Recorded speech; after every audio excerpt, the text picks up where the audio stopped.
Drone hit করেছে একটি তেল শোধনাগারে। এটি বাহরাইনের যে প্রধান তেল রিফাইনারি রয়েছে বা তেল পরিশোধনাগার রয়েছে বাপকো, তার দৃশ্য।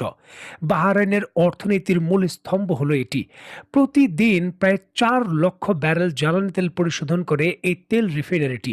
ইরান এই তেল রিফাইনারিতে গত দুপুর থেকে আজ ভোররাত পর্যন্ত দফায় দফায় অন্তত 5 দফায় আক্রমণ করেছে এবং এই রিফাইনারিটি পূর্ণাঙ্গভাবেই তার উৎপাদন সক্ষমতা হারিয়েছে এবং বাহরাইনের কর্তৃপক্ষ জরুরি অবস্থা জারি করেছে এই অঞ্চলে।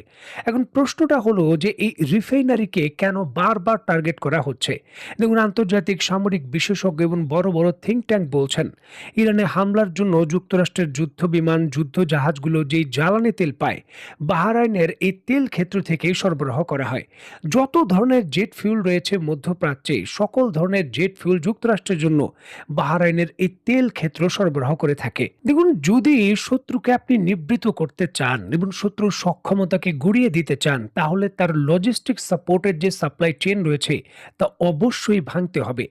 যদি শত্রুর লজিস্টিক সাপোর্ট, যেখান থেকে সে যুদ্ধের রসদ পাচ্ছে, তাকে আপনি ভাঙতে না পারেন, তাহলে শত্রুকে আপনি বিপদে ফেলতে পারবেন না বা আপনার কাঙ্ক্ষিত যে সামরিক উদ্দেশ্য তা হাসিল করতে পারবেন না।